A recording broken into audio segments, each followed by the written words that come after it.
ਸਤਿ ਸ਼੍ਰੀ ਅਕਾਲ। ਤੁਸੀਂ ਜੁੜੇ ਹੋਏ ਹੋ ਪੰਜਾਬੀ ਰੇਡੀਓ USA ਦੇ ਨਾਲ ਤੇ ਮੈਂ ਹਾਂ ਪ੍ਰਵੀਨ ਸ਼ਰਮਾ ਲੈ ਕੇ ਹਾਜ਼ਰ ਹਾਂ ਪ੍ਰੋਗਰਾਮ ਖਬਰ ਤੇ ਨਜ਼ਰ ਪ੍ਰੋਗਰਾਮ ਦੇ ਵਿੱਚ ਆਪਾਂ ਜੁੜਾਂਗੇ ਮਿੰਟੂ ਗੁਰਸਰੀਗਾ ਜੀ ਦੇ ਨਾਲ। ਪਰ ਉਸ ਤੋਂ ਪਹਿਲਾਂ ਧੰਨਵਾਦ ਸਾਡੇ ਸਪਾਂਸਰਸ ਦਾ ਜਿਹੜੇ ਜ਼ਰੀਆ ਬਣ ਰਹੇ ਇਹਨਾਂ ਪ੍ਰੋਗਰਾਮਾਂ ਨੂੰ ਤੁਹਾਡੇ ਤੱਕ ਪਹੁੰਚਾਉਣ ਦਾ। ਖਾਲਸਾ ਇੰਸ਼ੋਰੈਂਸ ਏਜੰਸੀ ਵਾਲੇ ਜਿਨ੍ਹਾਂ ਦੇ ਨਾਲ ਤੁਸੀਂ ਕਿਸੇ ਵੀ ਤਰ੍ਹਾਂ ਦੀ ਇੰਸ਼ੋਰੈਂਸ ਲੈਣ ਦੇ ਲਈ ਸੰਪਰਕ ਕਰ ਸਕਦੇ ਹੋ 408 272 2500 ਤੇ। ਟਿਰਕੀਆਨਾ ਇਮੀਗ੍ਰੇਸ਼ਨ ਲਾਅ ਫਰਮ ਵਾਲੇ ਜੇ ਟਿਰਕੀਆਨਾ ਇਮੀਗ੍ਰੇਸ਼ਨ ਬਾਬਤ ਤੁਹਾਡਾ ਕੋਈ ਸਵਾਲ ਹੈ, ਕੋਈ ਸਲਾਹ ਕਰਨੀ ਹੈ ਤਾਂ ਜੇ ਦੇ ਨਾਲ 415 909 0503 ਤੇ ਕੰਟੈਕਟ ਕਰ ਸਕਦੇ ਹੋ। Krishan Tarota Yuba City, Baljinder Singh Nijjar Woodland, Paramjit Kaur Rangi Vacaville, Harnek Singh Paval Indian ਕੰਜੀਨੈਂਟਨ, ਗੁਰਮੀਤ ਸਿੰਘ ਧਿਆਨ ਕੌਰ ਸਮਰਾ ਮੋਡੈਸਟੋ, ਜੱਸੀ ਗਿੱਲ ਪਲੰਬਿੰਗ ਵਾਲੇ, ਧਰਮ ਸਿੰਘ ਬੇਕਰਸਫੀਲਡ, ਜੀਐਨ ਲਿਊ ਵਾਲੇ ਟਰੱਕ ਵਾਸ਼ ਕਰਦੇ ਨੇ, ਆਇਲ ਚੇਂਜ ਕਰਦੇ ਨੇ, ਏਅਰ ਬ੍ਰੇਕਾਂ ਦਾ ਕੰਮ ਤਸੱਲੀ ਬਖਸ਼ ਕਰਦੇ ਨੇ। ਨਿੰਮਾ ਸੋਤਾ ਦੇ ਨਾਲ ਸੰਪਰਕ ਕੀਤਾ ਜਾ ਸਕਦਾ 209 277 0113। ਵੈਸਟ ਕੋਸਟ ਟਰੱਕ ਸਕੂਲ ਵਾਲੇ ਜੀਤ ਟਵਾਲ ਟਰੱਕਾਂ ਦੀ ਵਧੀਆ ਸਿਖਲਾਈ ਲੈਣ ਦੇ ਲਈ 559 800 0590 ਤੇ ਕੰਟੈਕਟ ਕਰ ਸਕਦੇ ਹੋ। ਤੇ ਜ਼ੈਂਡਰ ਗਰੁੱਪ ਵਾਲੇ ਕਿਸੇ ਵੀ ਤਰ੍ਹਾਂ ਦਾ ਘਰ ਖਰੀਦਣਾ ਜਾਂ ਘਰ ਵੇਚਣਾ ਜਾਂ ਲੈਣਾ ਚਾਹੁੰਦੇ ਹੋਮ ਲੋਨ ਤਾਂ 855 905 2575 ਤੇ ਕਾਲ ਕਰ ਸਕਦੇ ਹੋ। ਜੁੜਦੇ ਹਾਂ ਮਿੰਟੂ ਗੁਰਸਰੀਆ ਜੀ ਦੇ ਨਾਲ, ਉਸ ਤੋਂ ਬਾਅਦ ਖਬਰਾਂ ਦੀ ਤਫਸੀਲ। ਮਿੰਟੂ ਜੀ ਸਤਿ ਸ਼੍ਰੀ ਅਕਾਲ, ਸਵਾਗਤ ਹੈ ਪੰਜਾਬੀ ਰੇਡੀਓ USA ਤੇ। ਜੀ ਸ਼ੁਕਰੀਆ ਸਾਰਿਆਂ ਨੂੰ, ਸਤਿ ਸ਼੍ਰੀ ਅਕਾਲ ਜੀ। ਜੀ ਮਿੰਟੂ ਜੀ, ਅੱਜ ਦੀਆਂ ਅਪਡੇਟਸ ਤੇ ਨਜ਼ਰ ਮਾਰਦੇ ਚਲੇ ਗਏ ਜੀ। ਮਿੰਟੂ ਜੀ, ਅਗਲੀ ਗੱਲ ਕਰੀਏ ਸੰਗਰੂਰ ਚੋਣ ਦਾ ਨਤੀਜਾ ਕੱਲ ਨੂੰ ਘੱਟ ਵੋਟਿੰਗ ਦੇ ਵਿੱਚ ਸਾਰੇ ਹੀ ਕਹਿੰਦੇ ਵੀ ਹੋ ਸਕਦਾ ਦਾ ਲੱਗ ਜੇ।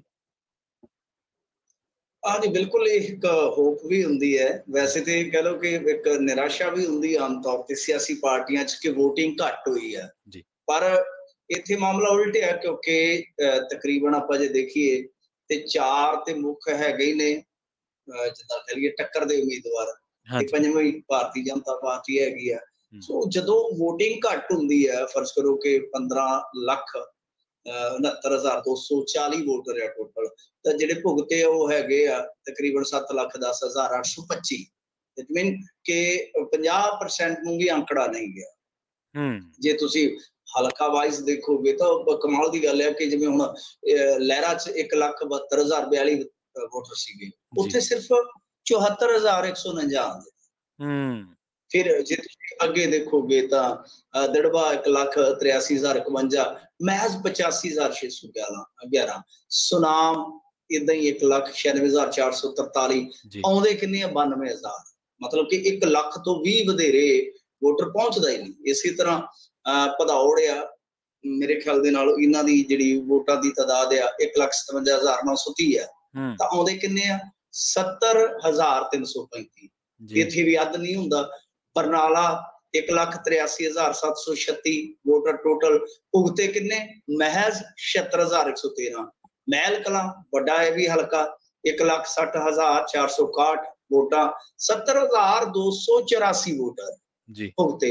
ਮਲੇਰਕੋਟਲਾ ਇਹ ਵੀ ਬਹੁਤ ਵੱਡਾ ਇੱਕ ਤਰ੍ਹਾਂ ਨਾਲ ਕਹਿ ਲਈਏ ਹਲਕਾ ਤੇ ਬੜਾ ਮਹੱਤਵਪੂਰਨ ਹੈ ਕਿਉਂਕਿ ਇੱਥੇ ਮੁਸਲਿਮ ਭਾਈਚਾਰੇ ਦੀ ਵੋਟ ਅੱਛੀ ਖਾਸੀ ਹੈ।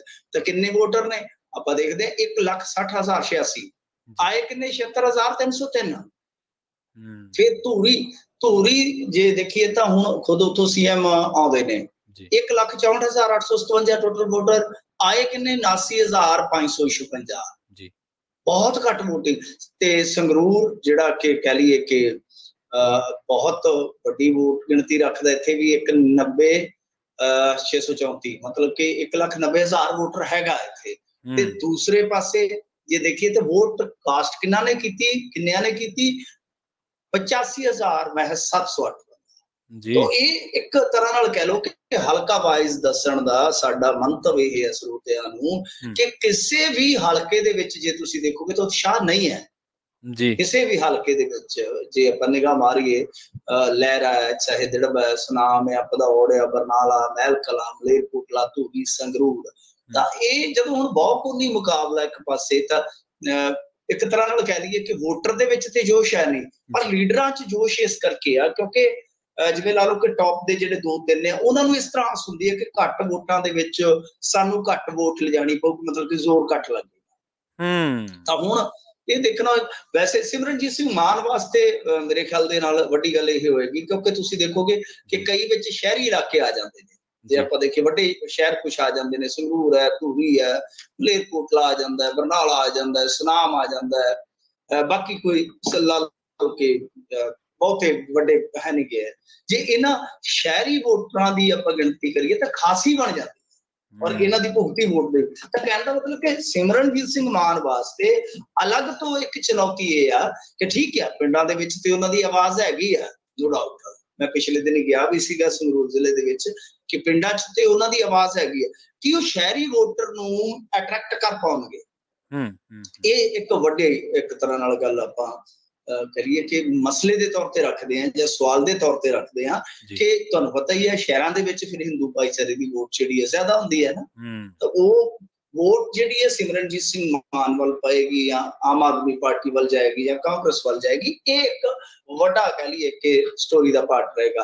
ਤਾਂ ਖੈਰ ਹਲਕੇ ਨਤੀਜੇ ਆਉਣਗੇ, ਪਤਾ ਲੱਗ ਜਾਏਗਾ ਕਿ ਕੌਣ ਜਿੱਤਦਾ ਕੌਣ ਹਾਰਦਾ ਹੈ। ਪਰ ਇਹਦੇ ਵਿੱਚ ਸਿਮਰਨਜੀਤ ਸਿੰਘ ਮਾਨ, ਭਗਵੰਤ ਸਿੰਘ ਮਾਨ ਸਿੱਧੇ ਟੱਕਰ ਦੇ ਵਿੱਚ ਆ, ਗੋਲਡੀ ਜਾਂ ਕਹਿ ਲਓ ਕਿ ਰਾਜਾ ਬਣੇਗਾ। ਤਾਂ ਮੁੱਖ ਚਿਹਰੇ ਜਿਹੜੇ ਪੰਜਾਬ ਦੀ ਰਾਜਨੀਤੀ ਦੇ ਹੈਗੇ ਨੇ ਉਹ ਨੇ, ਕਿਉਂਕਿ ਸੁਖਬੀਰ ਸਿੰਘ ਬਾਦਲ ਵੀ ਜ਼ੋਰ ਲਾਇਆ ਸਿੱਧੇ ਤੌਰ ਤੇ ਉਧਰ ਭਾਜਪਾ ਦਾ ਕੋਈ ਵੱਡਾ ਚਿਹਰਾ ਜਿਵੇਂ ਆਪਾਂ ਦੇਖਦੇ ਹਾਂ ਕਿ ਕੌਮੀ ਪੱਧਰ ਦਾ ਕੋਈ ਚਿਹਰਾ ਤੇ ਨਹੀਂ ਆਇਆ, ਪਰ ਫਿਰ ਵੀ ਉਹਨਾਂ ਨੇ ਕਿਤੇ ਨਾ ਕਿਤੇ ਹਾਜ਼ਰੀ ਜ਼ਰੂਰ ਦਰਜ ਕਰਵਾਈ ਆ ਮਾਲਵੇ ਦੇ ਵਿੱਚ। ਸੋ ਦੇਖਦੇ ਹਾਂ ਕੀ ਵਾਪਰਦਾ ਕੀ ਨਹੀਂ। ਪਰ ਇੱਕ ਤਰ੍ਹਾਂ ਨਾਲ ਕਹਿ ਲਈਏ ਕਿ ਇੱਕ ਘੱਟ ਵੋਟਿੰਗ ਜਿੱਥੇ ਸਾਹ ਵੀ ਸੂਤਦੀ ਹੈ ਤਾਂ ਦੂਸਰੇ ਪਾਸੇ ਇੱਕ ਆਸ ਵੀ ਬਣਾਉਂਦੀ ਹੈ ਕਿ ਸ਼ਾਇਦ ਸਾਡਾ ਟੁੱਲੂ ਲੱਗ ਜਾਏਗਾ। ਜੀ, ਆਮ ਆਦਮੀ ਪਾਰਟੀ ਦੀ ਸਰਕਾਰ ਦੇ ਪ੍ਰਚਾਰ ਦੇ ਖਰਚੇ ਹੁਣ ਬਣੇ ਚਰਚੇ। ਹਾਂਜੀ ਦੇਖੋ, ਨਵੀਂ ਤੋਂ ਨਵੀਂ ਜਾਣਕਾਰੀ ਨਿਕਲਦੀ ਹੈ। ਵੈਸੇ ਤਾਂ ਤੁਸੀਂ ਦੇਖਿਆ ਹੋਣਾ ਪਿਛਲੇ ਦਿਨਾਂ 'ਚ ਜਿਹੜੀਆਂ ਕੁਛ RTIs ਆਈਆਂ ਨੇ ਸਾਹਮਣੇ, ਅਸੀਂ ਵੀ RTI ਪਾਈ ਇੱਕ, ਤਾਂ ਉਹਦੇ ਵਿੱਚ ਵੀ ਬਹੁਤ ਵੱਡਾ ਖਰਚਾ ਸੀਗਾ ਕੁਛ ਦਿਨਾਂ ਦਾ ਹੀ। ਜੇ ਦੇਖੀਏ ਤਾਂ ਇੱਕ ਹੋਰ RTI ਆਈ ਸੀਗੀ ਜਿਹਨੇ ਬੜਾ ਮਾਮਲਾ ਹੋਰ ਸਾਫ਼ ਕਰ ਦਿੱਤਾ ਕਿ ਕਿਸ ਤਰ੍ਹਾਂ ਪਹਿਲੇ ਮਹੀਨੇ ਦੇ ਵਿੱਚ ਹੀ ਜਿਹੜਾ ਜਹਾਜੀ ਖਰਚਾ ਸੀਗਾ, ਹਵਾਈ ਖਰਚਾ ਸੀਗਾ, ਉਹ ਤਕਰੀਬਨ £2.25 ਕਰੋੜ ਦਾ ਬਣ ਜਾਂਦਾ ਹੈ ਪਹਿਲੇ ਮਹੀਨੇ ਦਾ। ਇਸੇ ਤਰ੍ਹਾਂ ਹੁਣ ਟੋਟਲ, ਕਿਉਂਕਿ ਦੇਖੋ ਅਸੀਂ ਜੋ RTI ਪਾਈ ਸੀਗੀ ਸਾਡੀ ਟੀਮ ਨੇ, ਉਹ ਇੱਕ ਅਲੱਗ RTI ਸੀਗੀ ਤੇ ਉਹਦੇ ਵਿੱਚ ਇੱਕ ਅਲੱਗ ਫਿਗਰ ਸੀਗਾ। ਸੁਖਪਾਲ ਸਿੰਘ ਖਹਿਰਾ ਨੇ ਪਾਈ ਸੀ, ਉਹਦੇ ਵਿੱਚ ਅਲੱਗ ਫਿਗਰ, ਕਿਉਂਕਿ ਦਿਨਾਂ ਦੇ ਹਿਸਾਬ ਨਾਲ ਹੀ ਖਰਚੇ ਆਉਂਦੇ ਨੇ। ਹੁਣ ਇੱਕ RTI ਜਿਹੜੇ ਐਕਟਿਵਿਸਟ ਤੇ ਇਹਨਾਂ ਦੇ ਮੋਢੀਆਂ ਚੋਂ ਇੱਕ ਨੇ ਜਿਹੜੇ ਹਰਮਿਲਾਪ ਗਰੇਵਾਲ ਬਠਿੰਡੇ ਵਾਲੇ, ਉਹਨਾਂ ਦੀ ਜਿਹੜੀ ਪਾਈ ਹੋਈ RTI ਉਹਦੇ ਜਵਾਬ ਦੇ ਵਿੱਚ 2 ਮਹੀਨਿਆਂ ਦਾ ਖਰਚਾ ਹੈ। 2 ਮਹੀਨਿਆਂ ਦਾ ਖਰਚਾ ਮਤਲਬ ਕਿ ਜੇ ਤੁਸੀਂ ਦੇਖੋਗੇ ਤਾਂ ਇਹਨੂੰ ਲਾ ਲਓ ਮਾਰਚ ਤੋਂ ਮਈ ਤੱਕ 10/3/22 ਤੋਂ 10/5/22 2 ਮਹੀਨੇ ਹੋ ਗਏ। ਤਾਂ ਇਹਦੇ ਵਿੱਚ ਟੋਟਲ ਜਿਹੜਾ ਇਹਨਾਂ ਨੇ ਖਰਚਾ, ਪ੍ਰਚਾਰ ਦਾ ਖਰਚਾ, ਇਸ਼ਤਿਹਾਰ ਦਾ ਖਰਚਾ ਲਾਇਆ, ਉਹ ਲਾਇਆ 13,34,18,911 ਰੁਪਈਏ ਜਿਹੜੇ ਟੋਟਲ ਇਹਦੇ ਵਿੱਚ ਲਾਏ ਨੇ। ਵੈਸੇ ਇਹਨਾਂ ਨੇ ਜਿਹੜੇ ਮਤਲਬ ਕਿ ਖਰਚਾ ਜਿਹੜਾ ਲਾਇਆ ਟੋਟਲ ਉਹ 16,52,80,641 ਦਾ। ਤਾਂ ਇਹਦੇ ਚ ਮਤਲਬ ਕਿ 13,34,18,911 ਰੁਪਈਏ ਜਿਹੜੇ ਇਹ ਪ੍ਰਿੰਟ ਦਾ ਖਰਚਾ ਆ ਗਿਆ, ਨੋਟੇਬਲ ਪ੍ਰਿੰਟ ਅਖਬਾਰਾਂ ਦਾ। ਤਾਂ ਇਹਦੇ ਚ ਤੁਸੀਂ ਦੇਖ ਲਓ ਪ੍ਰਵੀਨ ਜੀ ਕਿ 13,34,18,911 ਰੁਪਇਆ ਦਾ ਖਰਚਾ ਜਿਹੜਾ ਉਹ ਕੁਛ ਪੰਜਾਬ ਚੰਡੀਗੜ੍ਹ ਐਡੀਸ਼ਨ ਛੱਡ ਕੇ ਬਾਕੀ ਸਾਰੇ, ਮਤਲਬ ਕਿ ਚੰਡੀਗੜ੍ਹ ਤੇ ਕੋਈ ਇੱਕਾ ਦੁੱਕਾ ਪੰਜਾਬ ਦੇ ਐਡੀਸ਼ਨ ਛੱਡ ਕੇ ਬਾਕੀ ਸਾਰਾ ਪ੍ਰਚਾਰ ਦਾ ਜਿਹੜਾ ਪੈਸਾ ਵਾ ਉਹ ਬਾਹਰਲੀਆਂ ਸਟੇਟਾਂ ਦੇ ਜਿਹੜੇ ਪਬਲਿਸ਼ਰ ਹਾਊਸ ਆ ਉਹਨਾਂ ਤੇ ਖਰਚ ਕੀਤਾ। ਤੇ ਇੱਕ ਵੱਡਾ ਅਮਾਉਂਟ ਆ। ਹਾਂਜੀ, ਇਸ ਤੋਂ ਇਲਾਵਾ ਜੇ ਅੱਗੇ ਚੱਲੀਏ ਤਾਂ ਇਸੇ ਸਮੇਂ ਦੇ ਦੌਰਾਨ ਜੇ ਆਪਾਂ ਦੇਖੀਏ ਤਾਂ ਜਿਹੜੀ RTI ਪ੍ਰਾਪਤ ਹੋਈ ਹੈ ਇਹਦੇ ਵਿੱਚ ਇਹਨਾਂ ਨੇ ਜਿਹੜੀ ਇਲੈਕਟ੍ਰੋਨਿਕ ਮੀਡੀਆ ਬਾਰੇ ਜਾਣਕਾਰੀ ਦਿੱਤੀ ਗਈ ਹੈ ਕਿ ਉਹ ਕਿੰਨੀ ਇਸ਼ਤਿਹਾਰਬਾਜ਼ੀ ਹੈ ਟੋਟਲ। ਇਹ ਮੇਰੇ ਖਿਆਲ ਦੇ ਨਾਲ 7/6/2022 ਨੂੰ ਮਤਲਬ ਕਿ ਇਹ RTI ਜਿਹੜੀ ਹੈ ਉਹ ਦਿੱਤੀ ਜਾਂਦੀ ਹੈ। ਇਹਦੇ ਵਿੱਚ ਉਹਨਾਂ ਨੇ ਦੱਸਿਆ ਕਿ ਇਲੈਕਟ੍ਰੋਨਿਕ ਮੀਡੀਆ ਸ਼ਾਖਾ ਵੱਲੋਂ ਪਬਲਿਸਿਟੀ ਸੰਬੰਧੀ ਵੱਖ-ਵੱਖ ਮੀਡੀਆ ਰਾਹੀਂ ਲਗਭਗ 20,15,24,496 ਰੁਪਏ ਦੇ ਰਿਲੀਜ਼ ਆਰਡਰ ਜਾਰੀ ਕੀਤੇ ਗਏ ਨੇ। ਮਤਲਬ ਕਿ 20 ਕਰੋੜ ਹੋ ਗਿਆ ਇਲੈਕਟ੍ਰੋਨਿਕ ਮੀਡੀਆ ਦਾ, ਤੇ ਫਿਰ ਇਸ ਤੋਂ ਇਲਾਵਾ ਜੇ ਤੁਸੀਂ ਵੇਖੋਗੇ ਤੇ 16,52 ਲੱਖ ਤਾਂ 36-37 ਕਰੋੜ ਰੁਪਈਆ ਤਕਰੀਬਨ ਹੋ ਗਿਆ ਇਸ ਵਕਫੇ ਦੇ ਦੌਰਾਨ ਜਿਹੜਾ ਕਿ ਇਸ਼ਤਿਹਾਰਬਾਜ਼ੀ ਤੇ ਪ੍ਰਚਾਰ ਤੇ ਖਰਚ ਕੀਤਾ ਗਿਆ ਹੈ। ਔਰ ਅਸੀਂ ਕਿਉਂਕਿ ਚੈਨਲਾਂ ਦੀ ਵੀ ਲਿਸਟ ਕਢਾਈ ਕਿ ਕਿਹੜੇ-ਕਿਹੜੇ ਮੀਡੀਆ ਆਊਟਲੈਟ ਨੂੰ ਦਿੱਤੀ ਹੈ, ਤਾਂ ਕਮਾਲ ਦੀ ਗੱਲ ਹੈ ਕਿ ਉਹਦੇ 'ਚ ਉਹ ਚੈਨਲ ਹੈ ਜਿਹੜੇ ਤੁਸੀਂ ਕਦੇ ਸੁਣੇ ਨਹੀਂ ਹੋਣੇ। ਕੋਈ ਗੁਜਰਾਤ ਦਾ, ਕੋਈ ਕਿਤੋਂ ਦਾ, ਕੋਈ ਕਿਤੋਂ ਦਾ।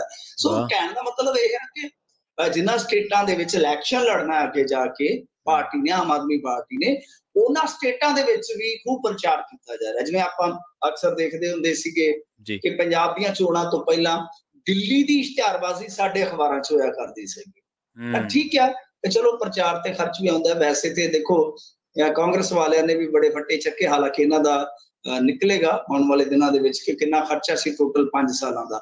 ਪਰ ਕਾਂਗਰਸ ਵਾਲਿਆਂ ਨੇ ਅਕਾਲੀਆਂ ਤੇ ਤਵਾ ਲਾਇਆ ਸੀਗਾ, ਉਦੋਂ ਚੰਨੀ ਹੁੰਦੇ ਸਨ ਵਿਰੋਧੀ ਧਿਰ 'ਚ। ਉਹ ਕਹਿੰਦੇ ਸਨ ਕਿ ਬਈ ਇਹਨਾਂ ਨੇ 176 ਕਰੋੜ ਰੁਪਈਆ ਖਰਚ ਕੀਤਾ 10 ਸਾਲਾਂ 'ਚ RTI ਰਾਹੀਂ ਇਹਨਾਂ ਨੇ ਪ੍ਰਾਪਤ ਕੀਤਾ ਸੀ। ਮਤਲਬ ਕਿ ਐਵਰੇਜ ਲਾ ਲਓ 10 ਸਾਲਾਂ ਦਾ ਕਿੰਨਾ ਹੋ ਗਿਆ, 17 ਕਰੋੜ, 17-18 ਕਰੋੜ। ਤਾਂ ਇੱਧਰ ਤੁਸੀਂ ਦੇਖੋਗੇ ਤਾਂ ਮਤਲਬ ਕਿ ਘੱਟ ਇੱਧਰ ਵੀ ਨਹੀਂ ਹੈ ਕੰਮ, ਬਹੁਤ ਜ਼ਿਆਦਾ ਰਕਮ ਜਿਹੜੀ ਹੈ ਉਹ 2 ਸਾਲਾਂ 'ਚ ਖਰਚ ਕੀਤੀ ਜਾਂਦੀ ਹੈ। ਦੇਖੋ ਇਸ਼ਤਿਹਾਰ ਜਾਂ ਜਾਗਰੂਕਤਾ ਜਿਹੜੀ ਹੈ ਜਾਣੀ ਵੀ ਚਾਹੀਦੀ ਆ, ਨੋ ਡਾਊਟ, ਇਹਦੇ 'ਚ ਕੋਈ ਸ਼ੱਕ ਨਹੀਂ। ਪਰ ਗੱਲ ਇਹ ਹੈ ਕਿ ਉਹ ਜਿੱਥੇ ਕੋਈ ਸਾਡਾ ਤੁੱਕ ਹੀ ਨਹੀਂ ਬਣਦਾ। ਹੁਣ ਮਤਲਬ ਕਿ ਜਦੋਂ ਇਹਨਾਂ ਨੇ ਕਿਹਾ ਕਿ ਕਾਰੋਬਾਰ ਵਾਸਤੇ ਅਸੀਂ ਸੁਖਿਆਈ ਕਰ ਦਿੱਤੀ ਆ, ਤੇ ਉਹ ਗੁਜਰਾਤ ਦੇ ਵਿੱਚ ਇੱਕ ਬੰਦਾ ਅਖਬਾਰ ਪੜ੍ਹ ਰਿਹਾ, ਦੱਸੋ ਗੁਜਰਾਤ ਦਾ ਇੱਕ ਆਮ ਬੰਦਾ ਉਹਨੂੰ ਕੀ ਭਾ ਇਸ ਚੀਜ਼ ਦਾ?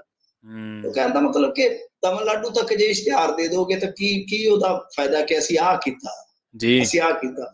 ਸੋ ਖੈਰ ਇਹਦੇ ਨਾਲ ਕੀ ਹੁੰਦਾ ਕਿ ਦੋ ਚੀਜ਼ਾਂ ਨੇ, ਇੱਕ ਤਾਂ ਪਾਰਟੀ ਵਾਸਤੇ ਰਾਹ ਪੱਧਰਾ ਹੋਈ ਜਾਂਦਾ, ਪਾਰਟੀ ਦਾ ਪ੍ਰਚਾਰ ਜ਼ਰੂਰ ਹੁੰਦਾ ਹੈ। ਸੈਕੰਡ ਚੀਜ਼ ਇਹ ਹੁੰਦੀ ਹੈ ਕਿ ਮੀਡੀਆ ਮੈਨੇਜਮੈਂਟ ਵੀ ਇਹਦੇ 'ਚ ਚਲੀ ਜਾਂਦੀ, ਹੋ ਜਾਂਦੀ ਹੈ। ਜੀ। ਅਗਲੀ ਖਬਰ ਵੱਲ ਵਧੀਏ ਮਿੰਟੂ ਜੀ। PIMS ਤੇ ਸਰਕਾਰ ਹੁਣ ਸਖਤ ਹੋ ਗਈ ਹੈ ਜੀ। ਦੇਖੋ ਜਿਹੜਾ PIMS ਹੈ ਨਾ, ਇਹਦੇ ਤੇ ਸਰਕਾਰ ਦਾ ਸਖਤ ਹੋਣਾ ਵਾਜਬ ਵੀ ਹੈ। ਕੁਛ ਮਾਮਲਿਆਂ 'ਚ ਦੇਖੋ ਇਹ ਚੀਜ਼ਾਂ ਜਿਹੜੀਆਂ ਹੁੰਦੀਆਂ ਨੇ ਕਿ ਜੇ ਤੁਸੀਂ ਸਖਤਾਈ ਨਾਲ ਕੰਮ ਨਹੀਂ ਲਓਗੇ ਤੇ ਫਿਰ ਕੰਮ ਵਿਗੜ ਜਾਂਦਾ ਹੈ। ਤੇ ਦਰਅਸਲ ਇਹ ਜਿਹੜਾ PIMS ਹੈ, PIMS ਦਾ ਜੇ ਤੁਸੀਂ ਦੇਖੋਗੇ ਸਾਰਾ ਕੰਮਕਾਰ ਹੈ ਜਿਹੜਾ, ਉਹ ਪੰਜਾਬ ਸਰਕਾਰ ਬਹੁਤ ਵੱਡਾ ਸਹਿਯੋਗ ਦੇ ਕੇ ਚਲਾਉਂਦੀ ਹੈ। PIMS ਹੈ ਜਿਹੜਾ, ਵੈਸੇ ਇਹਨੂੰ ਕਹਿ ਦਿੰਦੇ Punjab institute of medical sciences. ਤਾਂ ਇਹਦੇ 'ਚ ਕੀ ਹੈ ਕਿ ਕੁਛ ਸ਼ਰਤਾਂ ਸਨ, ਮਤਲਬ ਕਿ ਜਦੋਂ ਇਹਨਾਂ ਨੇ ਸੇਵਾਵਾਂ ਸ਼ੁਰੂ ਕੀਤੀਆਂ ਤਾਂ ਇਹ ਇੱਕ ਖਾਸ ਮੰਤਵ ਦੇ ਨਾਲ ਕਹਿ ਲਓ ਕਿ ਜਿੱਦਾਂ ਗ੍ਰਾਂਟ ਵਗੈਰਾ ਦੀ ਸਹਾਇਤਾ ਦਿੱਤੀ ਜਾਂਦੀ ਹੈ ਸਰਕਾਰ ਵੱਲੋਂ। ਤਾਂ ਇਹਦੇ 'ਚ ਕੀ ਸੀਗਾ ਕਿ ਬਈ ਇਹਨਾਂ ਨੇ ਇਲਾਜ ਵਗੈਰਾ ਕਰਨੇ ਸਨ, ਜਿਵੇਂ ਖਾਸ ਤੌਰ ਤੇ ਪੰਜਾਬ ਤੋਂ ਜਿਹੜੇ ਮਰੀਜ਼ ਵਗੈਰਾ ਜਾਂਦੇ ਆ। ਪਰ ਇਹਨਾਂ ਨੇ ਉਹ ਸਾਰਾ ਕੁਛ ਜਿਹੜਾ ਜਿਵੇਂ ਮਤਲਬ ਕਿ ਇਹ ਸਾਰੀ ਜਿਹੜੀ ਜ਼ਮੀਨ ਹੈ ਨਾ, ਇਹ ਹੈਗੀ ਸ਼ੂਗਰ ਰਿਸਰਚ ਸੈਂਟਰ ਦੀ ਜ਼ਮੀਨ, ਜਿਹੜੀ ਕਿ ਇਸ ਤੇ ਹਸਪਤਾਲ ਵਾਸਤੇ ਦਿੱਤੀ ਗਈ। ਤੇ L&T ਕੰਪਨੀ ਨੇ ਇਹ ਸਾਰਾ ਕੁਛ ਬਣਾਇਆ ਸੀ, ਜਿਹਦਾ ਸਾਰਾ ਖਰਚਾ ਦੇਖੋ ਇਹ ਸਟੇਟ ਸਰਕਾਰ ਨੇ ਹੀ ਚੁੱਕਿਆ ਸੀ। ਪ੍ਰਾਈਵੇਟ ਸੈਕਟਰ ਨੂੰ ਕੇਵਲ ਮੈਡੀਕਲ ਕਾਲਜ ਤੇ ਹਸਪਤਾਲ ਦਾ ਜਿਹੜਾ ਮਤਲਬ ਕਿ ਜੋ ਇਨਫਰਾਸਟ੍ਰਕਚਰ ਹੁੰਦਾ ਉਹੀ ਦੇਣਾ ਸੀ। ਤੇ ਨਾਲ ਫਿਰ 6.5 ਕਰੋੜ ਰੁਪਈਆ ਆਪਾਂ ਦਿੰਦੇ ਆ ਹਰੇਕ ਵਾਰੇ, ਸਮਝ ਗਏ ਨਾ? ਕਿ ਜ਼ਮੀਨ ਵੀ ਅਸਾਂ ਦਿੱਤੀ, ਖਰਚ ਵੀ ਅਸਾਂ ਕੀਤਾ। ਬਾਕੀ ਉਹਨਾਂ ਨੇ ਕੀ ਹੈ ਕਿ ਕਾਲਜ ਹੀ ਚਲਾਉਣਾ ਸੀਗਾ, ਆਪਣਾ ਜੋ ਵੀ ਮਤਲਬ ਕਿ ਕਾਰੋਬਾਰ ਹੁੰਦਾ ਉਹ ਚਲਾਉਣਾ ਸੀਗਾ। ਤੇ ਉਹ ਤੋਂ ਇਲਾਵਾ 6.5 ਕਰੋੜ ਰੁਪਈਆ ਅਸੀਂ ਦਿੰਦੇ ਸੀਗੇ ਕਿ ਤੁਸੀਂ ਸਾਡੇ ਮਰੀਜ਼ਾਂ ਦਾ ਇਲਾਜ ਕਰੋ। ਮਤਲਬ ਕਿ ਸਾਰਾ ਕੁਝ ਇਹ ਹੈ ਕਿ ਜਿੱਦਾਂ PPP ਮੋਡ ਕਹਿ ਲਓ। ਠੀਕ ਹੈ ਨਾ? ਪਬਲਿਕ ਸੈਕਟਰ ਵੀ ਆ ਗਿਆ, ਪ੍ਰਾਈਵੇਟ ਸੈਕਟਰ, ਤੇ ਇਸ ਤੋਂ ਇਲਾਵਾ ਜਨਤਕ ਸੈਕਟਰ। ਤੇ ਇਸ ਤੋਂ ਇਲਾਵਾ ਜੇ ਆਪਾਂ ਦੇਖੀਏ ਤਾਂ ਇਹ ਮਾਮਲਾ ਜਿਹੜਾ ਉਹ ਕੁਝ ਇਸ ਕਿਸਮ ਦਾ ਪਾਰਟਨਰਸ਼ਿਪ ਦੋਨਾਂ ਦੀ ਹੋ ਗਈ, ਕਿ ਪਬਲਿਕ ਸੈਕਟਰ ਦੀ ਵੀ ਜਨਤਕ ਸੈਕਟਰ ਦੀ ਵੀ, ਦੋਨਾਂ ਦੀ ਹੋ ਗਈ। ਤੇ ਇਸ ਤੋਂ ਇਲਾਵਾ ਜੇ ਦੇਖੀਏ ਤਾਂ ਸੁਪਰ ਸਪੈਸ਼ਲਿਸਟੀ ਵਿੰਗ ਜਿਹੜਾ ਹੁੰਦਾ ਉਹ ਇਹਨਾਂ ਨੇ ਮਤਲਬ ਕਿ ਆਪਣੇ ਪੱਧਰ ਤੇ ਲਾਗੂ ਕਰਕੇ ਤੈਅ ਕਰਨੀਆਂ ਸੀ ਫੀਸਾਂ।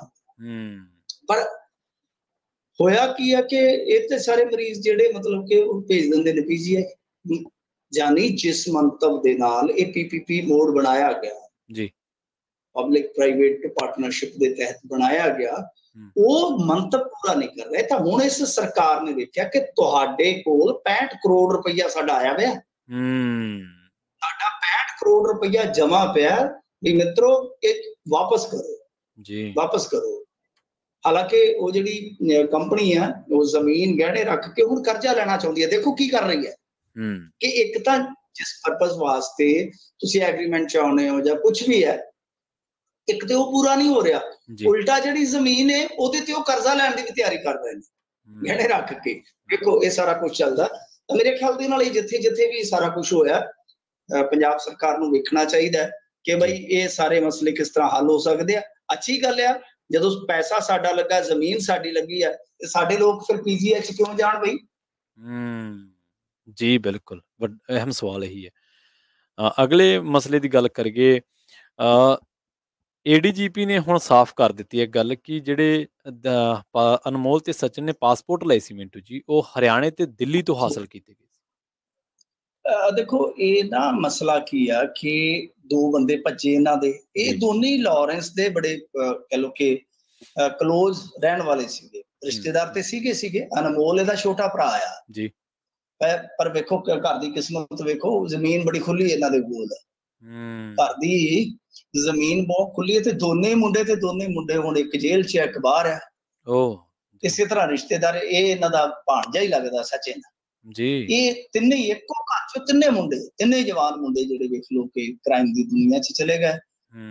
ਅੱਛਾ, ਹੋਇਆ ਕੀ ਆ ਕਿ ਪਿਛਲੇ ਦਿਨੀ ਜਦੋਂ ਇਹਨਾਂ ਨੇ PC ਕੀਤੀ ਸੀਗੀ ਨਾ ਪੰਜਾਬ ਪੁਲਿਸ ਵਾਲਿਆਂ ਨੇ, ਤਾਂ ਇਹਨਾਂ ਨੇ ਇੱਕ ਬੜਾ ਖਤਰਨਾਕ ਖੁਲਾਸਾ ਕੀਤਾ ਕਿ ਇਹ ਦੋਵੇਂ ਇਸ ਕਤਲ ਕਾਂਡ ਦੇ ਵਿੱਚ ਸ਼ਾਮਲ ਤੇ ਹੈਗੇ ਨੇ, ਮਤਲਬ ਕਿ ਸਾਜ਼ਿਸ਼ ਦੇ ਵਿੱਚ, ਪਰ ਇਹ ਅੰਜਾਮ ਦੇਣ ਤੋਂ ਪਹਿਲਾਂ ਬਾਹਰ ਨਿਕਲ ਗਏ ਸਨ। ਲਾਰੈਂਸ ਨੇ ਇਹਨਾਂ ਨੂੰ ਕੱਢ ਦਿੱਤਾ ਸੀ, ਮਤਲਬ ਕਿ ਆਪਣਿਆਂ ਦਾ ਦੁੱਖ ਤਾਂ ਹੁੰਦਾ ਹੀ ਹੈ ਨਾ, ਕੱਲ ਨੂੰ ਪਤਾ ਨਹੀਂ ਕੀ ਹੋਏਗਾ, ਇਹ ਬਾਹਰ ਨਿਕਲ ਜਾਣ। ਹੁਣ ਜਿਹੜੇ ADGP ਹੈਗੇ ਨੇ ਪ੍ਰਮੋਦ ਬਾਨ ਜੀ, ਉਹਨਾਂ ਨੇ ਇੱਕ ਗੱਲ ਸਾਫ਼ ਕੀਤੀ ਹੈ ਕਿ ਇਹ ਹੁਣ ਦੇਖੋ ਪਾਸਪੋਰਟ ਦਾ ਸਵਾਲ ਉੱਠੇਗਾ ਨਾ, ਕਿ ਪਾਸਪੋਰਟ ਉਹਨਾਂ ਨੇ ਹਾਸਲ ਕਿੱਥੋਂ ਕੀਤਾ। ਉਹ ਕਹਿੰਦੇ ਆ ਕਿ ਜਿਹੜੇ ਦੋਨੇ ਪਾਸਪੋਰਟ ਬਣੇ ਨੇ, ਇਹ ਸਾਡੇ ਇੱਥੋਂ ਪੰਜਾਬ ਚੋਂ ਹਾਸਲ ਨਹੀਂ ਕੀਤੇ ਗਏ, ਕਿਉਂਕਿ ਦੋਨੇ ਪੰਜਾਬ ਦੇ ਰਹਿਣ ਵਾਲੇ ਆ ਨਾ। ਦਤਾਰਾਂ ਵਾਲੀ ਪਿੰਡ ਆ ਇੱਧਰ ਸਾਡੇ ਪਿੰਡਾਂ ਤੋਂ ਉਤਲੇ ਪਾਸੇ ਅਬੋਹਰ ਵਾਲੀ ਸਾਈਡ ਤੇ। ਉਹ ਕਹਿੰਦੇ ਆ ਕਿ ਇਹ ਜਿਹੜਾ ਮਤਲਬ ਕਿ ਪਾਸਪੋਰਟ ਹਾਸਲ ਕਰਨ ਵਾਲਾ ਸਾਰਾ ਕੰਮ ਕੀਤਾ ਗਿਆ, ਇਹ ਹਰਿਆਣਾ ਅਤੇ ਦਿੱਲੀ ਚੋਂ ਕੀਤਾ ਗਿਆ ਜੀ। ਅੱਜ ਟ੍ਰਿਬਿਊਨ ਦੇ ਨਾਲ ਮੇਰੇ ਖਿਆਲ ਦੇ ਨਾਲ ਉਹਨਾਂ ਨੇ ਗੱਲਬਾਤ ਵੀ ਕੀਤੀ ਹੈ, ਉਹ ਵਰਜ਼ਨ ਵੀ ਛਪਿਆ। ਪਰ ਮਸਲਾ ਵੱਡਾ ਇਹ ਆ ਨਾ ਕਿ ਕੀ ਉਹ ਪਾਸਪੋਰਟ ਜਿਹੜੇ ਆ ਛਪੇ ਛਪਾਈ ਉਹਨਾਂ ਨੂੰ ਮਿਲ ਗਏ, ਜਾਂ ਜਿਹੜਾ ਤੁਹਾਨੂੰ ਡਾਕੂਮੈਂਟ ਕੋਈ ਵੀ ਚਾਹੁੰਦਾ, ਤੁਸੀਂ ਇੱਥੇ ਪਾਸਪੋਰਟ ਤੇ ਆਏ ਆ ਨਾ US ਦੇ ਵਿੱਚ, ਪਾਸਪੋਰਟ ਬਣਾਉਣ ਲਈ ਹੁਣ ਤੁਹਾਨੂੰ ਪਤਾ ਕਿੰਨੇ ਡਾਕੂਮੈਂਟ ਚਾਹੀਦੇ ਨੇ, ਸਿੰਗਲ ਡਾਕੂਮੈਂਟ ਇਕੱਠਾ ਕਰਨਾ ਪੈਂਦਾ, ਹਰੇਕ ਡੇਟ ਤੁਹਾਡੀ, ਮਤਲਬ ਇਹ ਨਹੀਂ ਹੈ ਕਿ ਬਰਥ ਸਰਟੀਫਿਕੇਟ ਕਿਸੇ ਹੋਰ ਡੇਟ ਦਾ ਬਣਾ ਲਿਆ, ਸਰਟੀਫਿਕੇਟ ਤੇ ਕੋਈ ਹੋਰ ਲਿਖੀ ਹੈ ਨਾ, ਉਹਨਾਂ ਨੇ ਬਦਲੇ ਨੇ, ਯਾਨੀ ਸਾਰੇ ਡਾਕੂਮੈਂਟ ਤਿਆਰ ਕੀਤੇ ਨੇ। ਫਿਰ ਤਾਂ ਬੜੀ ਕਮਾਲ ਦੀ ਗੱਲ ਹੈ ਕਿ ਫਿਰ ਤਾਂ ਉਹਦਾ ਆਧਾਰ ਕਾਰਡ ਵਗੈਰਾ ਸਾਰਾ ਕੁਛ ਨਾਲ ਹੀ ਰੱਖੀ ਫਿਰਦੇ ਨੇ, ਜੋ ਮਰਜ਼ੀ ਬਣਾ ਲੈਣ। ਤੇ ਜੇ ਉਹ ਛਪੇ ਛਪਾਏ ਪਾਸਪੋਰਟ ਹਾਸਲ ਕੀਤੇ ਆ, ਫਿਰ ਤਾਂ ਬਹੁਤ ਹੀ ਖਤਰਨਾਕ ਗੱਲ ਹੈ। ਇਹਦਾ ਮਤਲਬ ਹੈ ਕਿ ਪਾਸਪੋਰਟ ਦਫ਼ਤਰ ਦੇ ਵਿੱਚ ਵੀ ਇਹ ਸਾਰਾ ਕੁਝ ਚੱਲਦਾ। ਹੋ ਸਕਦਾ ਪੈਸੇ ਦੇ ਕੇ ਇਹਨਾਂ ਨੇ ਸਾਰਾ ਕੁਝ ਕੀਤਾ ਹੋਵੇ। ਵੈਸੇ ਅੱਗੇ ਇੱਕ ਇੰਟਰਵਿਊ ਦੇ ਵਿੱਚ ਇੱਕ ਮੁੰਡਾ ਜਿਹੜਾ ਕੈਨੇਡਾ ਚਲੇ ਗਿਆ ਗਰੋਹਬਾਜ਼ੀ ਚ ਹੀ, ਤੇ ਉਹਨੇ ਦੱਸਿਆ ਸੀਗਾ ਕਿ ਮੈਂ SSP ਦੇ ਦਫ਼ਤਰ ਚੋਂ ਇੰਨੇ ਪੈਸੇ ਦੇ ਕੇ ਆਪਣਾ ਪਾਸਪੋਰਟ ਕਢਾ ਲਿਆ ਸੀਗਾ, ਜੋ ਵੀ ਫਾਰਮੈਲਿਟੀ ਹੁੰਦੀ ਹੈ। ਇਹ ਬਹੁਤ ਖਤਰਨਾਕ ਗੱਲ ਆ, ਕਿਉਂਕਿ ਦੇਖੋ ਇਸ ਤਰ੍ਹਾਂ ਇਹ ਆ ਕਿ ਆਉਣ ਵਾਲੇ ਸਮੇਂ ਦੇ ਵਿੱਚ ਵੀ ਬਹੁਤ ਵੱਡੇ ਕਾਂਡ ਕਰਨ ਤੋਂ ਬਾਅਦ ਬਹੁਤ ਆਸਾਨੀ ਨਾਲ ਬੰਦੇ ਨਿਕਲਣੇ ਸਟਾਰਟ ਹੋ ਜਾਣਗੇ। ਔਰ ਤੁਹਾਨੂੰ ਪਤਾ ਹੈ ਜਦੋਂ ਬੰਦਾ ਬਾਹਰ ਇੱਕ ਵਾਰੀ ਚਲੇ ਗਿਆ, ਉਹਨੂੰ ਵਾਪਸ ਲਿਆ ਕੇ ਉਹਨੂੰ ਟ੍ਰਾਇਲ ਦੇ ਵਿੱਚ ਸ਼ਾਮਲ ਕਰਵਾਉਣਾ ਇੱਕ ਬਹੁਤ ਵੱਡਾ ਚੈਲੰਜ ਬਣ ਜਾਂਦਾ ਹੈ। ਇਹ ਗੱਲ ਬੜੀ ਹੁਣ ਕਹਿ ਲਓ ਕਿ ਖਤਰਨਾਕ ਜੀ ਹੋਈ ਪਈ ਆ। ਵੈਸੇ ਜਿੰਨੀ ਕੁ ਜਾਣਕਾਰੀ, ਇਸ ਤੋਂ ਇਲਾਵਾ ਹਟਵੀਂ ਜਾਣਕਾਰੀ ਸਾਡੇ ਕੋਲ ਆ, ਉਹ ਇਹ ਆ ਕਿ ਦਰਅਸਲ ਇੱਕ ਦੋਸਤ ਸੀਗਾ ਲਾਰੈਂਸ ਦਾ ਜਿਹੜਾ ਲੁਧਿਆਣੇ ਤੋਂ ਗ੍ਰਿਫਤਾਰ ਹੋ ਚੁੱਕਾ ਹੈ ਜੀ। ਉਹ ਇਕੱਠਾ ਹੀ ਸੀਗਾ, ਮਤਲਬ ਕਿ ਇਹਨਾਂ ਦੇ ਨਾਲ, ਗੋਲਡੀ ਹੋਰਾਂ ਦੇ ਨਾਲ, ਉੱਥੇ ਚੰਡੀਗੜ੍ਹ ਜੀ। ਉਸ ਬੰਦੇ ਨੇ ਅਕਤੂਬਰ 21 ਦੇ ਵਿੱਚ, ਕਿਉਂਕਿ ਉਦੋਂ ਤੱਕ ਪਲੈਨਿੰਗ ਸਟਾਰਟ ਹੋ ਚੁੱਕੀ ਸੀ, ਵਿੱਕੀ ਦਾ ਕਤਲ ਹੁੰਦਾ ਮਿੱਟੂ ਖੇੜੀਏ ਦਾ ਅਗਸਤ ਦੇ ਵਿੱਚ, ਤਾਂ ਉਦੋਂ ਬਦਲਾ ਲੈਣ ਦੀ ਭਾਵਨਾ ਜਿਹੜੀ ਹੈ ਉਹ ਪਰਪਲ ਹੋ ਗਈ, ਇਹਨਾਂ ਦੀ ਪਲੈਨਿੰਗ ਸਟਾਰਟ ਹੋ ਜਾਂਦੀ ਹੈ। ਉਦੋਂ ਉਹ ਅਕਤੂਬਰ 21 ਦੇ ਵਿੱਚ ਮੁਲਾਕਾਤ ਪਾਉਂਦਾ ਤਿਹਾੜ ਜੇਲ੍ਹ ਜਾ ਕੇ ਲਾਰੈਂਸ ਦੀ ਜੀ। ਉਸ ਤੋਂ ਬਾਅਦ ਫਿਰ ਉਹ ਅਨਮੋਲ ਨੂੰ ਲੈ ਕੇ ਦੱਸਦੇ ਆ ਕਿ ਦਿੱਲੀ ਤੋਂ ਰਾਜਸਥਾਨ ਗਿਆ, ਰਾਜਸਥਾਨ ਤੋਂ ਵਾਪਸ ਉਹਨੇ ਏਅਰਪੋਰਟ ਤੇ ਛੱਡਿਆ, ਜਿੰਨੀ ਕੁ ਜਾਣਕਾਰੀ ਹੈ। ਮਤਲਬ ਕਿ ਇਸ ਤਰ੍ਹਾਂ ਇਹ ਸਾਰਾ ਕੰਮ ਕਰ ਰਿਹਾ ਜਿਹੜਾ ਅਕਤੂਬਰ ਤੋਂ ਸਟਾਰਟ ਹੋ ਗਿਆ। ਹਾਲਾਂਕਿ ਪੁਲਿਸ ਇਹ ਮੰਨਣ ਨੂੰ ਤਿਆਰ ਨਹੀਂ, ਪੁਲਿਸ ਇਹ ਕਹਿੰਦੀ ਆ ਕਿ ਨਹੀਂ ਜੀ ਉਹ ਮਾਰਚ ਅਪ੍ਰੈਲ ਚ ਗਿਆ, ਪਰ ਜਿੰਨੀ ਕੁ ਸਾਡੇ ਕੋਲ ਜਾਣਕਾਰੀ ਹੈ ਕਿ ਅਕਤੂਬਰ ਦੇ ਵਿੱਚ ਹੀ ਉਹਨਾਂ ਨੇ ਤਿਆਰੀ ਆਰੰਭ ਦਿੱਤੀ ਸੀ, ਨਾ ਸਿਰਫ ਇੱਧਰਲੀ ਪਲੈਨਿੰਗ ਦੀ, ਬਲਕਿ ਉਹਨਾਂ ਨੇ ਪਾਸਪੋਰਟ ਬਣਾਉਣੇ ਵਗੈਰਾ ਸਟਾਰਟ ਕਰ ਦਿੱਤੇ ਔਰ ਬੰਦੇ ਕੱਢਣੇ ਸਟਾਰਟ ਕਰ ਦਿੱਤੇ। ਜੀ ਸੋ ਇਸ ਤਰ੍ਹਾਂ ਇਹ ਸਾਰੀਆਂ ਜਿਹੜੀਆਂ ਚੀਜ਼ਾਂ ਨੇ ਉਹ ਸਾਹਮਣੇ ਆ ਰਹੀਆਂ। ਤਾਂ ਖੈਰ ਇਸ ਮਾਮਲੇ ਦੇ ਵਿੱਚ ਕੁਝ ਹੋਰ ਵੀ ਤੱਥ ਨਿਕਲ ਰਹੇ ਨੇ, ਜਿੱਦਾਂ ਹੁਣ ਇੱਥੋਂ ਜਿਹੜੇ ਬੰਦੇ ਨਿਕਲੇ ਨੇ ਹਰਿਆਣੇ ਨੂੰ ਸ਼ੂਟਰ, ਹਾਂਜੀ ਕਿਉਂਕਿ 2 ਤਾਂ ਜਿਹੜੇ ਪੰਜਾਬ ਵਾਲੇ ਸ਼ੂਟਰ ਹੈ ਉਹ ਤੇ ਪਿੱਛੇ ਨੂੰ ਮੁੜ ਗਏ ਨਾ, ਇੱਧਰਲੀ ਸਾਈਡ ਧਰਮਕੋਟ ਮੋਗਾ। ਜਿਹੜੇ ਇੱਧਰ ਨੂੰ ਨਿਕਲੇ ਨੇ ਗਾਂ ਨੂੰ ਹਰਿਆਣੇ ਨੂੰ ਮਾਨਸਾ ਤੋਂ, ਉਹ ਇੱਕ ਹੋਟਲ 'ਚ ਜਾ ਕੇ ਠਹਿਰੇ ਆ। ਕਮਾਲ ਦੀ ਗੱਲ ਆ ਕਿ ਦੇਖੋ ਇੰਨੀ ਫੇਲੀਅਰ ਰਹੀ ਹੈ ਇੰਟੈਲੀਜੈਂਸ ਦੀ ਜਾਂ ਪੁਲਿਸ ਦੀ ਕਿ ਉਹ 14 ਘੰਟੇ ਹੋਟਲ 'ਚ ਠਹਿਰੇ ਆ, ਖਾਣਾ ਵਾਣਾ ਖਾਧਾ ਫਤਿਆਬਾਦ ਦੇ ਹੋਟਲ ਦੇ ਵਿੱਚ, ਉੱਥੋਂ ਆਰਾਮ ਨਾਲ ਨਿਕਲ ਗਿਆ। ਉੱਥੇ ਵੀ ਆਈਡੀ ਜਿਹੜੀ ਹੈ, ਹੁਣ ਤੁਸੀਂ ਦੇਖੋ, ਤੁਸੀਂ ਪੰਜਾਬ ਦੇ ਚੰਡੀਗੜ੍ਹ ਜਾਂ ਕਿਸੇ ਵੀ ਹੋਟਲ 'ਚ ਜਾਓਗੇ ਨਾ ਮੁਹਾਲੀ, ਉਹ ਜੇ ਤੁਸੀਂ 2 ਬੰਦਿਆਂ ਨੇ ਠਹਿਰਨਾ, ਦੋਵਾਂ ਦੀ ਆਈਡੀ ਉਹ ਵੱਖ-ਵੱਖ ਤੁਹਾਡੇ ਤੋਂ ਲੈਣਗੇ। ਇਹ ਨਹੀਂ ਹੈ ਕਿ ਇੱਕ ਆਈਡੀ ਤੇ ਉਹ 2 ਨੂੰ ਰੂਮ ਦੇ ਦੇਣਗੇ। ਇੱਥੇ ਕੀ ਹੋਇਆ ਕਿ ਇੱਕ ਬੰਦੇ ਨੇ ਅਗਾਊ ਹੀ ਆਈਡੀ ਦੇ ਕੇ, ਲਾਗਲੇ ਪਿੰਡ ਦਾ, ਉਹ ਪਤਾ ਨਹੀਂ ਹੁਣ ਫਰਜ਼ੀ ਹੈ ਕਿ ਅਸਲੀ ਹੈ, ਉਹ ਆਈਡੀ ਦੇ ਕੇ ਰੂਮ ਬੁੱਕ ਕਰਾ ਰੱਖਿਆ ਸੀਗਾ।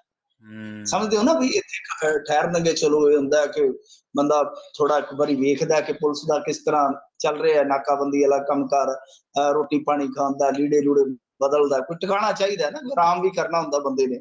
ਤਾਂ ਕਹਿਣ ਦਾ ਮਤਲਬ ਇਹ ਆ ਕਿ ਉੱਥੇ ਇੱਕ ਆਈਡੀ ਤੇ 4 ਬੰਦੇ ਠਹਿਰੇ ਨੇ, ਇੱਕ ਆਈਡੀ ਤੇ। ਇਹ ਵੀ ਇੱਕ ਬਹੁਤ ਵੱਡੀ ਲਾਪਰਵਾਹੀ ਹੈ ਕਿ ਪਹਿਲੀ ਗੱਲ ਇਹ ਹੈ ਕਿ ਜਿਹੜੇ ਬੰਦੇ ਨੇ ਠਹਿਰਨਾ ਉਹਦੀ ਆਈਡੀ ਲੱਗਦੀ ਹੈ ਕਾਨੂੰਨ ਤੇ, ਤਾਂ ਉਹ ਵੀ ਕਿਤੇ ਨਾ ਕਿਤੇ ਤੁਸੀਂ ਦੇਖੋ ਕਿ ਕਿੰਨੀ ਵੱਡੀ ਜ਼ਬਰਦਸਤ ਪਲੈਨਿੰਗ ਹੈ। ਹਾਲਾਂਕਿ ਇੱਕ ਖਬਰ ਇਹ ਵੀ ਆ ਰਹੀ ਹੈ ਕਿ ਜਿਹੜਾ ਬੰਦਾ ਜਿਹਦਾ ਮੈਂ ਜ਼ਿਕਰ ਕਰ ਰਿਹਾ ਲੁਧਿਆਣੇ ਤੋਂ ਜਿਹੜਾ ਅਰੈਸਟ ਹੋਇਆ, ਮਤਲਬ ਕਿ ਉਹਦੇ ਤੱਕ ਹਥਿਆਰ ਪਹੁੰਚਾਉਣ ਵਾਲਾ ਵੀ ਬੰਦਾ ਫੜਿਆ ਗਿਆ। ਔਰ ਫਾਰਚੂਨਰ ਗੱਡੀ ਜਿਹੜੀ ਆ ਕਹਿੰਦੇ ਕਿ ਡੱਬ ਵਾਲੀ ਸਾਈਡ ਤੋਂ ਬਠਿੰਡੇ ਆਈ, ਸ਼ਾਇਦ ਹੋ ਸਕਦਾ ਕਿ ਇਹਦੇ 'ਚ ਹਥਿਆਰ ਹੋਣ। ਉਹਦੀ CCTV ਵੀ ਹਾਸਲ ਕਰ ਲਈ ਗਈ ਆ।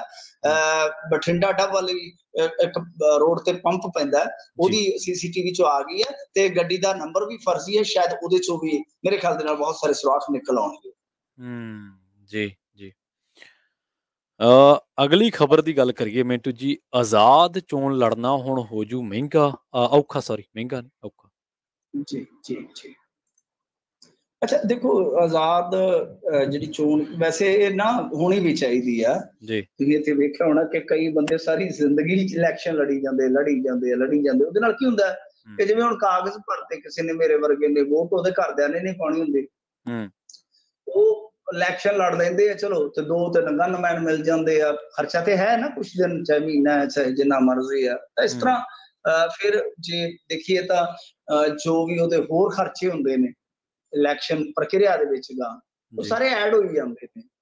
ਹੁਣ ਇਹ ਇੱਕ ਖਾਕਾ ਉਲੀਕ ਰਹੇ ਨੇ ਕਿ ਇਹ ਜਿਹੜੀ ਇੱਕ ਬਹੁਤ ਵੱਡੇ ਪੱਧਰ ਤੇ ਗਿਣਤੀ ਬਣਦੀ ਆ। ਜਿਵੇਂ ਤੁਸੀਂ ਦੇਖੋ ਕਿ 2014 ਦੇ ਵਿੱਚ 8251 ਉਮੀਦਵਾਰ ਸੀਗੇ ਮੈਦਾਨ ਦੇ ਵਿੱਚ ਤੇ 3235 ਆਜ਼ਾਦ ਸੀ। ਤੇ ਇਹਨਾਂ ਨੂੰ ਕਈ ਇਸ ਤਰ੍ਹਾਂ ਦੇ ਜਿਨ੍ਹਾਂ ਨੂੰ 100 ਵੋਟ ਵੀ ਨਹੀਂ ਪੈਂਦੀ, ਹਿਸਾਬ ਲਾ ਲਓ, ਲੋਕ ਸਭਾ 'ਚ। ਜੀ ਜੀ।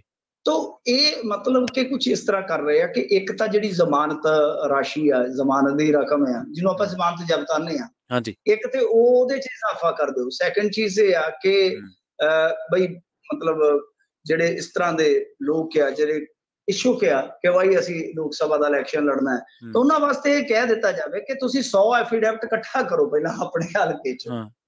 ਮਤਲਬ ਫਰਜ਼ ਕਰੋ ਕਿਸੇ ਨੇ ਬਠਿੰਡੇ ਤੋਂ ਇਲੈਕਸ਼ਨ ਲੜਨਾ ਹੈ, ਤਾਂ ਬਠਿੰਡੇ ਦੇ ਵਸਨੀਕਾਂ ਦੇ ਘੱਟੋ ਘੱਟ 100 ਐਫੀਡੈਵਿਟ ਲੈ ਕੇ ਆਓ ਕਿ ਵਾਕਿਆ ਜੀ ਅਸੀਂ ਇਹਨੂੰ ਦੇਖਣਾ ਚਾਹੁੰਦੇ ਹਾਂ ਉਮੀਦਵਾਰ ਦੇ ਤੌਰ ਤੇ। ਜਿਵੇਂ ਤੁਸੀਂ ਅੱਗੇ ਦੇਖਿਆ ਹੋਵੇਗਾ ਕਿ ਜਿਹੜੇ ਪਾਰਟੀਆਂ ਦੇ ਕੈਂਡੀਡੇਟ ਹੁੰਦੇ ਆ, ਇਹਨਾਂ ਨੂੰ ਸਿਰਫ 2 ਹਲਫਨਾਮੇ ਚਾਹੀਦੇ ਹੁੰਦੇ ਹਲਕੇ ਦੇ, ਉਹ ਕਿਤੋਂ ਵੀ ਬਣ ਜਾਂਦੇ ਆ। ਤਾਂ ਇੱਥੇ ਜੇ ਆਜ਼ਾਦ ਲੜੇਗਾ ਤਾਂ ਉਹਦੇ ਵਾਸਤੇ ਇਹ ਪ੍ਰਬੰਧ ਕਰਨ ਦੀ ਇਹ ਸੋਚ ਰਹੇ ਨੇ ਕਿ 100 ਐਫੀਡੈਵਿਟ ਜਿਹੜਾ ਹੈ ਉਹ ਇੱਕ ਹਲਕੇ ਦਾ ਹੋਣਾ ਚਾਹੀਦਾ। ਵੈਸੇ ਦੇਖੋ ਰਿਫਾਰਮਸ ਤਾਂ ਇੱਥੇ ਬਹੁਤ ਕਰਨ ਵਾਲੇ ਇੰਡੀਆ ਦੇ ਵਿੱਚ, ਜੋ ਇਲੈਕਟੋਰਲ ਸਿਸਟਮ ਹੈਗਾ ਆ ਉਹਦੇ ਵਿੱਚ ਬਹੁਤ ਰਿਫਾਰਮ ਕਰਨ ਦੀ ਜ਼ਰੂਰਤ ਹੈ। ਕਈ 4-4 ਜਗ੍ਹਾ ਤੋਂ ਇਲੈਕਸ਼ਨ ਲੜ ਜਾਂਦੇ ਆ, ਫਿਰ 2 ਸੀਟਾਂ ਤੋਂ ਜਿੱਤ ਜਾਂਦੇ ਆ, 1 ਹੀ ਛੱਡ ਦਿੰਦੇ। ਬਥੇਰਾ ਕੁਛ ਕਰਨ ਵਾਲਾ ਹੈ, ਪਰ 1 ਬਾਈ 1 ਇਹ ਕਰਨ ਤੇ ਅੱਛਾ ਹੋਏਗਾ।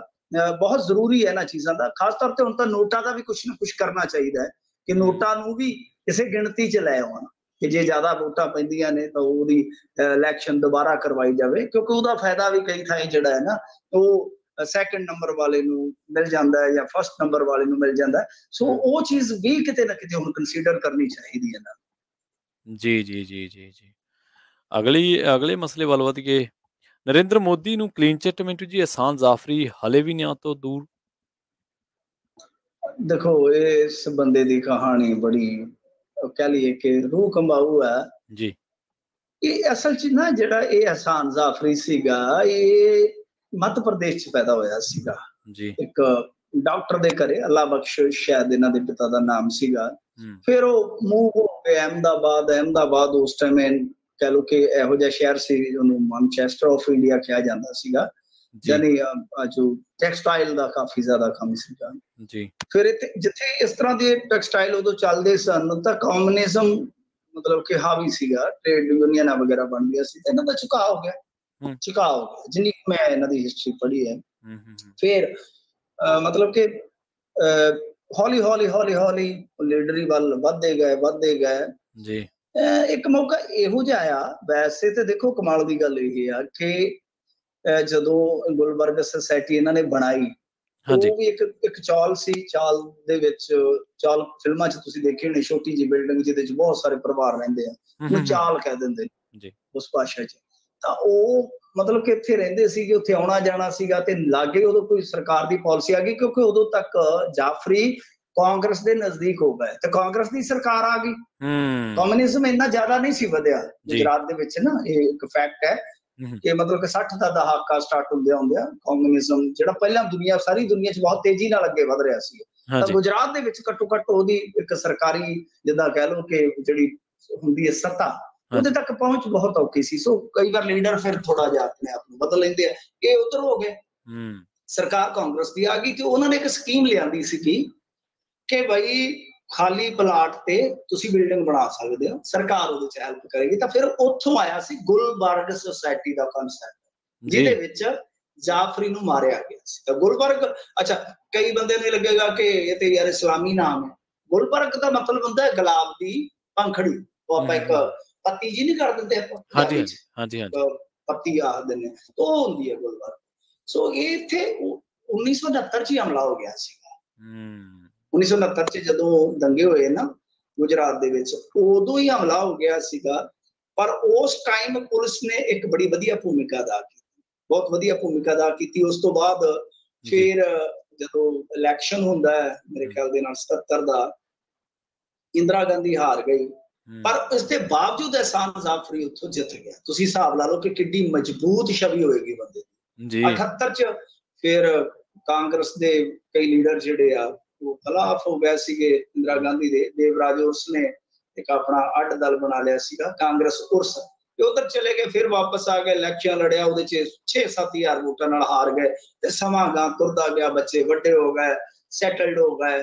ਤੇ ਇਹਨਾਂ ਦੀ ਜਿਹੜੀ ਉਹ ਸੁਸਾਇਟੀ ਆ ਉਹ ਬੜੀ ਰੌਣਕੀਲੀ ਹੋ ਗਈ, ਪਰਿਵਾਰ ਆ ਗਏ ਉੱਥੇ, ਪੂਰੀਆਂ 12 ਇੱਕ ਆਪਦਾ ਕੰਮ ਕਾਰ ਕਰਵਾਉਂਦੇ ਸਨ ਤੇ ਮਤਲਬ ਕਿ ਸਾਰਾ ਦਿਨ ਬਿਜ਼ੀ ਰਹਿੰਦੇ ਜੀ। ਤੇ ਇਹਨਾਂ ਦੇ ਜਿਹੜੀ ਦੋਤੀ ਸੀ ਉਹਦਾ ਇੱਕ ਪ੍ਰੋਗਰਾਮ ਸੀਗਾ, ਇਹਨਾਂ ਨੇ ਅਗਲੇ ਦਿਨ ਜਾਣਾ ਸੀਗਾ, ਫਰਵਰੀ ਦਾ ਉਹ ਜਿਹੜਾ ਮਹੀਨਾ ਹੈ। ਤਾਂ ਹੋਇਆ ਕੀ ਕਿ ਇੱਥੇ ਫਿਰ ਜਦੋਂ ਭੀੜ ਜਿਹੜੀ ਹੈ, ਕਿਉਂਕਿ ਉਹ ਸਾਬਰਮਤੀ ਜਿਹੜੀ ਹੈਗੀ ਸੀਗੀ, ਯਾਦ ਹੋਣਾ ਤੁਹਾਨੂੰ, ਐਕਸਪ੍ਰੈਸ ਸਾੜ ਦਿੱਤੀ ਗਈ, ਉਹਦੇ 'ਚ ਜਿਹੜੇ ਕੁਝ ਕਾਰ ਸੇਵਕ ਸੀਗੇ ਜਿੰਦਾ ਜਲਾ ਦਿੱਤੇ ਗਏ, ਵਾਇਲੈਂਸ ਹੋਈ। ਉਸ ਤੋਂ ਬਾਅਦ ਮੁਸਲਮਾਨਾਂ ਦਾ ਕਤਲੇਆਮ ਸਟਾਰਟ ਹੋ ਗਿਆ। ਤਾਂ ਇਸ ਜਿਹੜੀ ਸੁਸਾਇਟੀ ਦੇ ਅੱਗੇ ਭੀੜ ਨੇ ਜੁਟਣਾ ਸ਼ੁਰੂ ਕੀਤਾ ਸਵੇਰੇ 10 ਵਜੇ 28 ਤਰੀਕ ਜੀ। ਪੁਲਿਸ ਨੂੰ ਸਾਰਾ ਪਤਾ ਸੀ, ਪੁਲਿਸ ਉੱਥੇ ਖਲੋਤੀ ਰਹੀ, ਇਹਦੇ ਕੋਲ ਆਪਦਾ ਰਿਵਾਲਵਰ ਸੀ। ਹੋਇਆ ਕਿ ਆਸਿਓਂ ਪਾਸਿਓਂ ਲੋਕ ਹੋਰ ਵੀ ਜਿਹੜੇ ਡਰੇ ਸੀਗੇ ਉਹ ਵੀ ਇੱਥੇ ਇਕੱਠੇ ਹੋਣੇ ਸਟਾਰਟ ਹੋ ਗਏ। ਤਾਂ ਫਿਰ ਹੌਲੀ ਹੌਲੀ ਪੁਲਿਸ ਜਿਹੜੀ ਸੀਗੀ ਉਹਨੇ ਮਤਲਬ ਕਿ ਜ਼ੋਰ ਵਿਖਾਉਣ ਦੀ ਥਾਂ ਤੇ ਜਾਂ ਭੀੜ ਤੇ ਕੋਈ ਜ਼ਿਆਦਾ ਬਲ ਪ੍ਰਯੋਗ ਕਰਨ ਦੀ ਥਾਂ ਤੇ ਹੌਲੀ ਹੌਲੀ ਹੌਲੀ ਹੌਲੀ ਹੌਲੀ ਮਤਲਬ ਜਿੱਦਾਂ ਕਹਿ ਲਈਏ ਕਿ ਖਿਸਕਣਾ ਸਟਾਰਟ ਕਰ ਦਿੱਤਾ, ਔਰ ਭੀੜ ਜੁੜਦੀ ਇੰਨੀ ਜੁੜ ਗਈ ਕਿ ਉਸ ਸੁਸਾਇਟੀ 'ਚ ਵੜ ਗਈ, ਅੱਗਾਂ ਲੱਗਣੀਆਂ ਸਟਾਰਟ ਹੋ ਗਈਆਂ। ਇਹਨਾਂ ਨੇ ਫਾਇਰਿੰਗ ਫੂਰਿੰਗ ਕੀਤੀ ਸੀਗੀ ਜਾਫਰੀ ਨੇ, ਪਰ ਨਹੀਂ ਸੂਤ ਆਇਆ।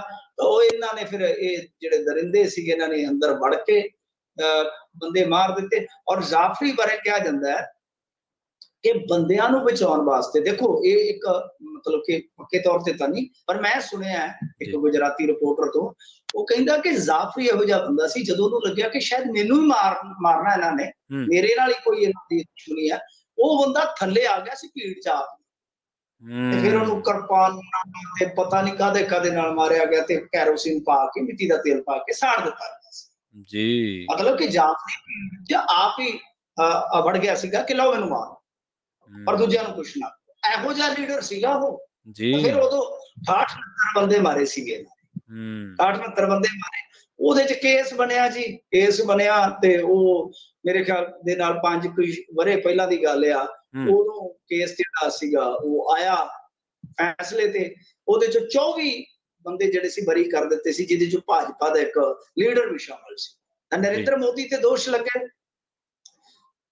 ਲੱਗੇ ਪਹਿਲਾਂ 2008 ਚ ਨਾਨਾਵਤੀ ਕਮਿਸ਼ਨ, ਉਹਦੇ ਚ ਕਲੀਨ ਚਿੱਟ, 2013 ਚ Ahmedabad metropolitan court clean chit, 2019 ਚ ਨਾਨਾਵਤੀ ਕਮਿਸ਼ਨ ਦੀ ਦੂਸਰੀ ਰਿਪੋਰਟ ਕਲੀਨ ਚਿੱਟ, ਤੇ ਹੁਣ ਸੁਪਰੀਮ ਕੋਰਟ ਨੇ ਵੀ ਕਲੀਨ ਚਿੱਟ ਦੇ ਦਿੱਤੀ ਹੈ।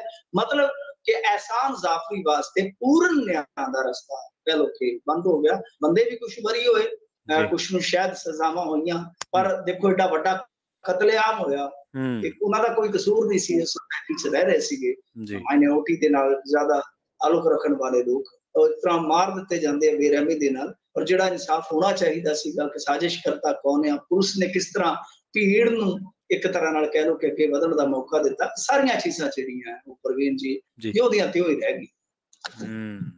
ਪਰ ਬਹੁਤ ਘੱਟ ਮਿਸਾਲਾਂ ਮਿਲਦੀਆਂ ਮਿੰਟੂ ਜੀ ਜਦੋਂ ਕੋਈ ਲੀਡਰ ਲੋਕਾਂ ਦੀ ਥਾਂ ਤੇ ਆਪ ਆ ਕੇ ਮਰੇ। ਮੇਰੇ ਖਿਆਲ ਦੁਨੀਆ 'ਚ ਬਹੁਤ ਘੱਟ। ਬਿਲਕੁਲ ਇਹ ਔਰ ਤੁਸੀਂ ਇਹ ਦੇਖੋ ਕਿ ਇੰਡੀਅਨ ਮੀਡੀਆ ਨੇ ਕਦੇ ਜਾਫਰੀ ਦੀ ਇਸ ਤਰ੍ਹਾਂ ਦੀ ਛਵੀ ਜਾਂ ਇਸ ਤਰ੍ਹਾਂ ਦੀ ਹਸਤੀ ਜਾਂ ਇਸ ਤਰ੍ਹਾਂ ਦੀ ਕੁਰਬਾਨੀ ਕਦੇ ਦੱਸੀ ਨਹੀਂ ਲੋਕਾਂ ਨੂੰ। ਜੀ ਸਹੀ ਹੈ, ਕਦੇ ਨਹੀਂ ਦੱਸੀ। ਮਿੰਟੂ ਜੀ ਬਹੁਤ ਬਹੁਤ ਧੰਨਵਾਦ ਤੁਹਾਡਾ ਇਹਨਾਂ ਖਾਸ ਜਾਣਕਾਰੀਆਂ ਦੇ ਲਈ। ਸ਼ੁਕਰੀਆ ਜੀ, ਸ਼ੁਕਰੀਆ ਜੀ। ਸੋ ਇਸ ਨਾਲ ਆਪਣੇ ਨਾਲ ਮਿੰਟੂ ਗੁਰਸਰੀਗਾ ਜੀ, ਜਿਨ੍ਹਾਂ ਦੇ ਨਾਲ ਆਪਾਂ ਚਰਚਾ ਕੀਤੀ ਪ੍ਰੋਗਰਾਮ ਦੇ ਵਿੱਚ। ਇੰਨਾ ਹੀ। ਪੰਜਾਬੀ ਰੇਡੀਓ USA ਤੇ ਲਗਾਤਾਰ ਖਬਰਾਂ ਦਾ ਸਿਲਸਿਲਾ, ਪ੍ਰੋਗਰਾਮਾਂ ਦਾ ਸਿਲਸਿਲਾ ਇਸੇ ਤਰ੍ਹਾਂ ਜਾਰੀ ਹੈ। ਬਹੁਤ ਬਹੁਤ ਧੰਨਵਾਦ। ਜੁੜੇ ਰਹੋ ਪੰਜਾਬੀ ਰੇਡੀਓ USA ਦੇ ਨਾਲ। ਤੇ ਆਖਿਰ ਦੇ ਵਿੱਚ ਇੱਕ ਵਾਰ ਫਿਰ ਤੋਂ ਤੁਹਾਨੂੰ ਸਾਰਿਆਂ ਨੂੰ ਪਿਆਰ ਸਤਿਕਾਰ ਸਹਿਤ ਸਤਿ ਸ਼੍ਰੀ ਅਕਾਲ।